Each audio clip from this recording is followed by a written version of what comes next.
കാഞ്ഞങ്ങാട് പുഞ്ചാവി കടപ്പുറം GLP സ്കൂളിലെ നവീകരിച്ച school കെട്ടിടവും പുതിയ ടോയ്ലറ്റ് ബ്ലോക്കും തുറന്നു. നഗരസഭാ ചെയർപേഴ്സൺ KV സുജാത ടീച്ചർ കെട്ടിടങ്ങളുടെ ഉദ്ഘാടനം നിർവഹിച്ചു. This news sponsored by Forever for everyone.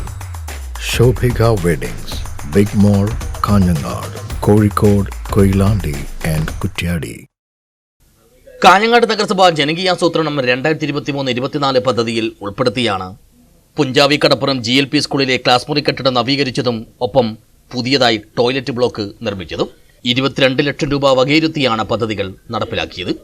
ഇതോടൊപ്പം തന്നെ വാട്ടർ പ്യൂരിഫയർ സ്ഥാപിച്ചും കവാടത്തിൽ ഇന്റർലോക്ക് പാകുകയും സ്കൂളിന്റെ വികസനത്തിൽ മുതൽക്കൂട്ടി. വ്യാഴാഴ്ച രാവിലെ നടന്ന ജനകീയമായ ചടങ്ങിൽ നഗരസഭാ ചെയർപേഴ്സൺ KV സുജാത ടീച്ചർ പദ്ധതികളുടെ ഉദ്ഘാടനം നിർവഹിച്ചു. അതിൽ ലാഭമാണോ നഷ്ടമാണോ എന്നുള്ളത് പെട്ടെന്ന് തിരിച്ചറിയാം. വ്യവസായങ്ങളാണെങ്കിൽ പെട്ടെന്ന് ഒരു ഉൽപ്പന്നം ഉണ്ടാവും, വിറ്റഴിച്ച് ലാഭം ഉണ്ടാക്കാം. പക്ഷെ വിദ്യാലയങ്ങൾക്കും ആരോഗ്യ മേഖലയ്ക്കും നൽകുന്ന പണം ഒരിക്കലും നമുക്ക് പെട്ടെന്ന് തിരിച്ചു കിട്ടില്ല. പക്ഷെ അത് ഈ നാടിന്റെ മുതൽക്കൂട്ടാണ്. ആരോഗ്യ വിദ്യാഭ്യാസ മേഖലകളിൽ ഉണ്ടാകുന്ന വികസനമാണ് ഈ നാടിന്റെ ഭാവി എത്രത്തോളം മികച്ചതാണ് എന്ന് നിർണ്ണയിക്കുക.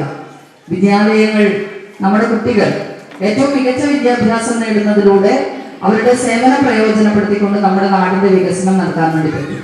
അതുപോലെ തന്നെ ആരോഗ്യം ഏറ്റവും പ്രധാനമായിട്ടുള്ളൊരു ഘടകമാണ് ആരോഗ്യം എന്നത്. ചടങ്ങിൽ വൈസ് ചെയർമാൻ ബിൽതെക് അബ്ദുള്ള അധ്യക്ഷനായി.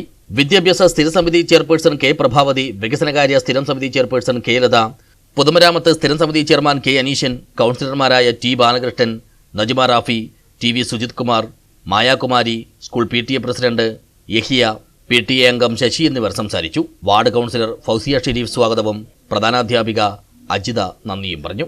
News bureau, Kanhangad.